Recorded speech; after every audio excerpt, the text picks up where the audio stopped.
Hey everybody, welcome back. In this video, we are going to be talking about Cull Obsidian, stats, looking at his abilities, energy, kind of the overall. Is this dude the one you want with all those red stars for your Black Order? I kind of shared some of the stuff on stream and some other videos talking about his stats. And that's the stuff that I really like to look at and, rank it compared to everybody else in the game. Does he have certain shortcomings in some places?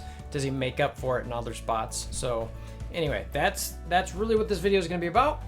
Kind of digesting that. So we're going to go over, again, abilities, kind of talk T4s, not really. I'll save that for my, Yeti analysis with the infographic with Punk. I'll do a video on that separate, but we will touch on them. And then obviously the stat stuff. So anyway, let's get to it.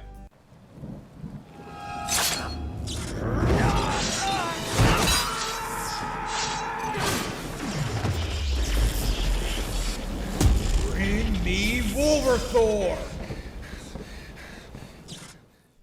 So before we get to the specific abilities and everything, this is him in game, pretty cool model. He is gigantic in the battlefield, which is kind of fun.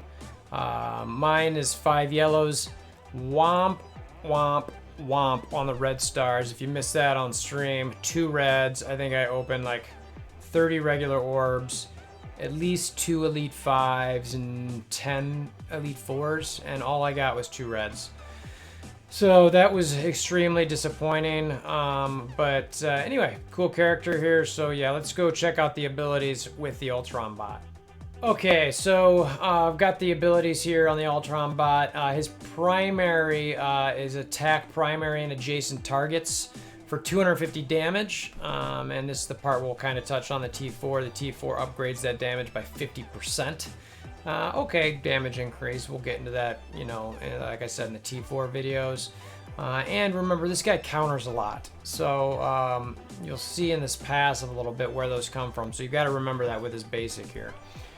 Special, this comes fully charged. Clear 2 negative effects from self if Ebony Maw is an ally, and he should be. Clear all negative effects. So whatever you're going to have on this guy, it's going to get cleared. Gain taunt for 2 turns, plus defense up for 2 turns, plus death proof. Heal for 10% of this character's max health. The T4 upgrade increases that heal from 10% to 20%. That's kind of meh. But this taunt is really what you want to get on this tune as soon as you possibly can. The defense up for 2 turns is very nice, and the death proof comes in to the equation here when we get to the passive again. So you'll get a death proof on him right away. The ultimate, and by right away I mean when he takes his turn, because he's slow. His ultimate comes with 3 out of 5 charges, so you're not going to be using this until second turn, I believe it is. Attack primary target for 440% damage plus 10% additional damage per death proof on self. So that's actually where the death proofs come in, but you get some more in from the passive.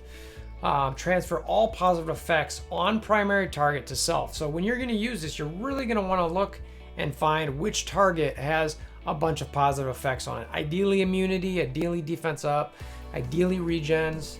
And obviously, if it stacks the death proofs, you want to pull those over. The T4s on this increase that primary damage by 110%. That's gigantic. Plus another 15% per, additional damage per death proof. And again, you'll see how those potentially stack here in a second. The passive for Obsidian, or Cull Obsidian, on spawn, gain defense up for 2 turns. So you're guaranteed that defense up to start. There's a little overlap on that defense up with his special, which is what it is. On ally Thanos' turn, if he doesn't have a Power Stone, grant him Power Stone. Plus, you're now giving Thanos defense up, for 2 turns, which again is always nice. Does it matter with Ebony Maw? I don't know, maybe. When an enemy attacks an ally Thanos or Ebony Maw, attack that enemy for 200% damage. So that's that counter that I talked about earlier. Anytime someone's attacking Thanos or Ebony Maw, this dude's gonna hit for 200% damage without the T4s. When this character drops below 75%, 50%, or 25%, gain +1 death proof up to a max of 5. So that's where you get those death proofs stacking. So if you go back to this ultimate here, plus an additional 10 to 25% additional damage per death proof on self. Okay, so he's gonna get the death proof just from his special. So he's got that 1 death proof. Then you get him below 75%, that's 2. Below 50, that's 3. So if he's got 2 to 3, that's an additional 75% damage on top of the 452, 550 if you got the T4 on that ultimate. So that ultimate, it has the potential to really knock someone on their butt. Okay, so also in this passive, and while the character has regeneration, gain 1000% resistance. Gain 20% max health for self, Black Order, and Thanos allies. So that regen, that is going to come into play. I think it's actually Ebony Maw that places it. And I think actually Thanos has a placement too. I'll talk about a full Black Order thing in a different video, but don't lose sight of that regeneration, because if you think about it, this dude's going to have his taunts. You're going to want him to keep his taunts. So that additional resistance is very, very nice. And when you can use that ult, bringing that regen to him is almost I mean, if someone's got 3 buffs but no regen versus somebody having a regen and you still got 1 to 2 turns of taunt, you might want to go for that regen to pull over to him so that his resistance goes through the roof. The T4s on this ultimate or this passive is the counter attack for when anybody attacks Thanos or Ebony Maw. It's an additional 50%, and then the max health gain goes from 20% to 30% for himself and all of the Black Order and Thanos allies. So that's the kit, that's the energy, that's the T4 aspect of it. Now let's get into the actual stats of this guy, because that's the stuff that I actually really like to look at with these things and how they rank compared to everybody else.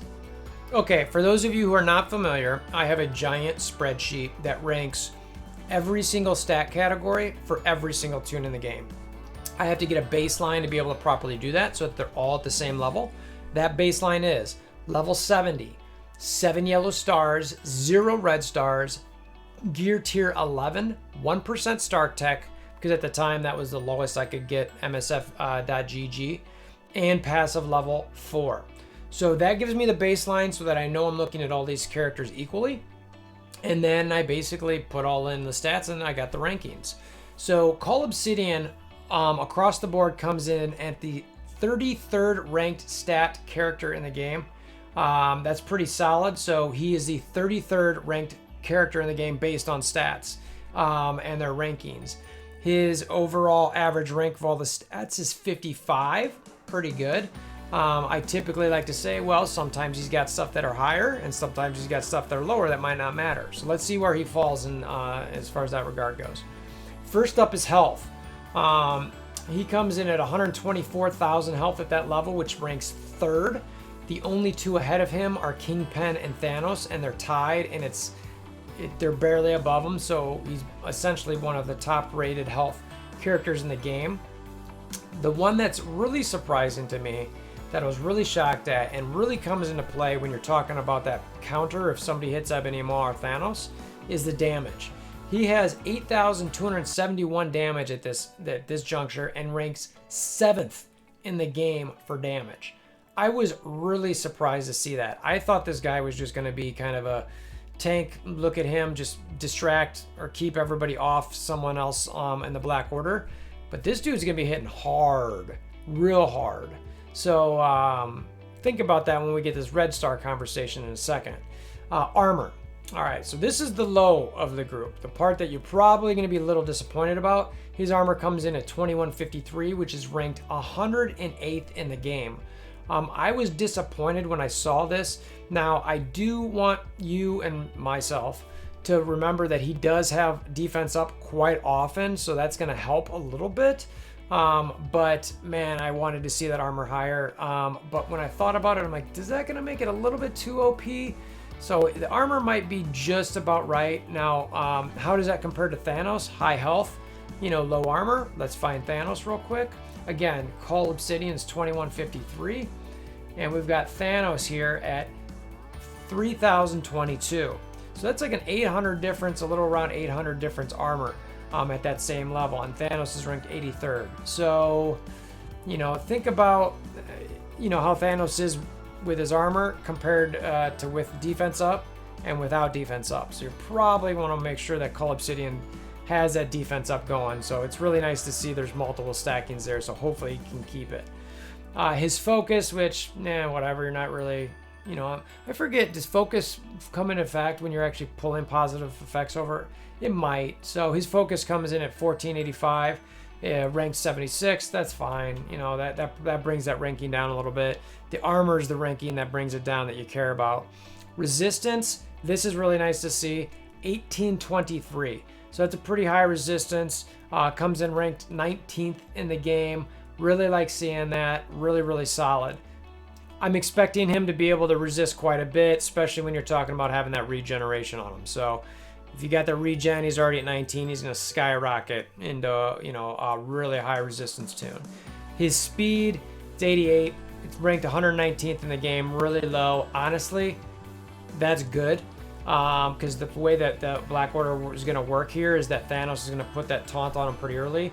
So you want him just to sit there with that taunt. You just want him to sit and have everybody focus on him.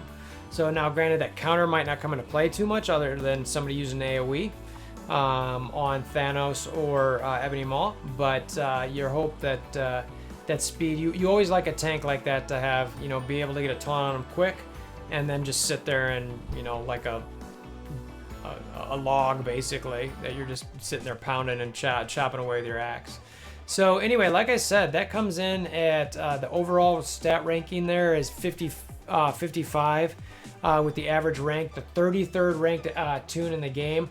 That's pretty good. Like I mentioned, the armor's a little disappointing, but his damage is very exciting. So it's kind of like you got to take a little bit of both of them there, but he's also really slow. So is he going to be so slow that he's not using his abilities much? I don't know.